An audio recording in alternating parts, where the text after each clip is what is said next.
as 원급 비교라고 하는 문법 파트인데요. 이건 여러분이 초등학교 때부터 많이 봤던 거라서 사실 그렇게 어려운 문법 파트는 아니에요. 딱 두 가지만 알면 됩니다. 형태와 정확한 해석입니다. 해석은 여러분이 많이 봐서 아마 알 거예요. 뭐뭐만큼이라는 말이 가장 키포인트로 들어가는 해석의 중요한 특징입니다. 자, 그러면 해석 포인트를 알려면 정확하게 알기 위해서 우리가 구문 분석을 한번 해보도록 할 건데요. as와 as를 약간 띄워서 쓰세요. 여기 사이에 뭐가 들어갈 수 있게. 그리고 사실 이 앞에 as는 별 의미가 없습니다.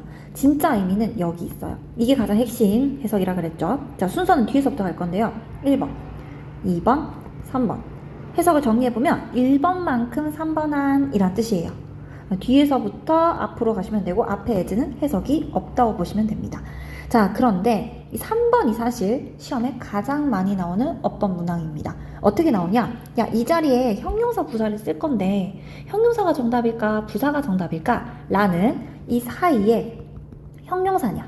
부사냐를 묻는 문제가 나올 것이고, 두 번째는 여기 자리에 원급을 쓸 거야? 아니면 비교급, 비교급이 뭐냐? ER 같은 거 붙일 거니? 혹은 최상급, EST 같은 거 붙일 거니? 라고 아주 쉬운 난이도로 나오는 경우 있기도 합니다. 자, 근데 이거는 너무 쉬워요. as 사이엔 비교급이나 최상급, ER, EST를 쓸 순 없고요. 있는 그대로의 형용사 부사 형태를 갖다 쓰기만 하면 돼서 사실 이번 경우는 굉장히 쉽습니다. 문제는 바로 여기에요. 형용사 부사의 원급을 쓸 건데 형용사를 쓸지 부사를 쓸지 여러분이 고민이 된단 말이죠. 자, 이때는 어떻게 해결하느냐? 앞에 as는 내가 아무 쓸모없는 as라고 했습니다. 그냥 자리만 차지하는 as예요. 해석이 없잖아요. 그럼 어떻게 하느냐? 앞에 as를 없애세요. 그리고 그 앞에 동사를 봅니다. 동사를 봤을 때 이형식 동사, 대표적으로 비동사가 있죠. 이형식 동사가 있으면 형용사를 쓰시면 돼요. 이유는요? 비동사 뒤에는 형용사 보호 자리니까요. 그런데 앞에 as를 없앴는데 비동사가 아니라 일형식 동사나 혹은 자동사가 왔어요. 뭔가 동사를 수식하는 건 누가 하는 역할이죠? 부사가 하는 역할이죠. 정리해 볼게요. 비동사 뒤에는 형용사 자리. 이게 이해가 안 된다고? 그럼 I am happy를 기억해. am이란 비동사 뒤에는 happy란 형용사를 쓰잖아. 그 다음 일형식 자동사, 동사를 수식할 수 있는 건 누가 하는 일이라고요? 부사가 하는 일이에요.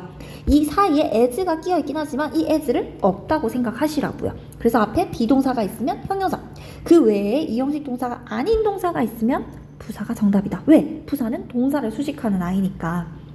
여기 지금 예문에 drive라는 동사는 이형식 동사가 아닙니다. 그래서 부사가 나온 거겠죠. 자, 이렇게 중간에 형용사 부사에 대한 문제가 나올 수 있다고 했죠. as 중간 형태가 중요했고요. 자, 이제 두 번째 이 부분은 비교 대상에 관한 문제가 나올 수 있어요. 여기 비교 대상을 어떻게 쓰기도 하냐면 이렇게 짧게 쓰기도 합니다. 그녀는 그만큼 친절하고 나이가 들었다. 이렇게 짧게 쓸 수도 있고요. 혹은 앞에 주어 동사를 한 번 더 쓰기도 합니다. 이 두 가지 형태가 다 가능해요. 이렇게 주어 비동사로 연결하기도 하고 간단하게 쓰기도 합니다. 그래서 여러분이 앞에 나오는 주어 부분, 앞에 나오는 주어 동사 부분이랑 이 1번 비교 대상을 맞추셔도 되고 비교 대상자가 있으면 대상자만 쓰는 걸로도 가능합니다. 자, 그럼 출제 포인트 다시 한번 정리해보고 바로 문제 풀러 가볼게요. as 사이에 형용사 부사 오는 거. 이거는 앞에 누가 결정한다? 네, 동사가 결정한다고 했고요. 두 번째 시험 포인트는 이 부분, 비교 대상을 일치 잘 시켜주는 겁니다. 앞에 주어 동사를 연결해 줄 수도 있고요. 아니면 비교 대상만 쓸 수도 있습니다. 보통은 짧게 쓰는 걸 좋아해서 이렇게 쓰기도 합니다. 그리고 뒤에 주어 동사를 쓰기도 하고요. 근데 이거는 이해가 돼. is니까 is를 쓴 거잖아. 근데 work인데 여기에 works를 안 썼지. 이런 걸 보고 어려운 말로 대동사라고 해요.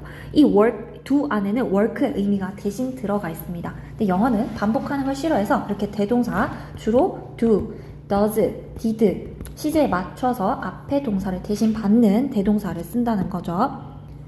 자, 이제 포인트 하나만 더 찍으면 끝이 납니다. 우리가 뭐뭐만큼 뭐뭐하지 않다라는 말을 쓰고 싶을 때는요, 즉 부정문을 쓰고 싶을 때는요, 당연히 비동사에다 not을 걸어주면 되고요. 중간에 형용사 쓰는 거는 앞에 비동사가 있기 때문에 형용사가 온 거예요. 별 문제가 없습니다. 이게 중요한 게 아니에요. 서술형 쓰실 때 so를 이용할 수 있어야 돼요. 뭐일 때요? 부정문일 때. 여러분, 부정문일 때 as를, 앞에 as를 so로 바꿀 수 있고요. 긍정문일 때는 as를 so로 바꿀 수가 없다는 거 꼭 기억해 주세요. 이렇게 긍정문일 때는 앞에 as를 so로 바꾸지 않아요. 그런데 부정문일 때는요, 앞에 as를 so로 치환이 가능하다. 요것만 알면 됩니다. 자, 그러면 객관식에서 여러분을 혼동할 수 있는 오답 포인트들이 어떻게 나오는지를 한번 보도록 하겠습니다. 자, 여기 문제로 넘어오시면 네, 파트 4 부분이네요. 일단은 기본 어근 자체가, 어순 자체가 as가 반드시 있어야 되죠? 근데 그게 빠져있네요. 두 번째 문제는 똑같습니다. as.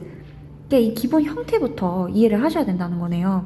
여기도 as에서 앞에 as가 빠져있죠? 이런 거 잘 채워주셔야 돼요. 자, 4번부터 잘 보세요.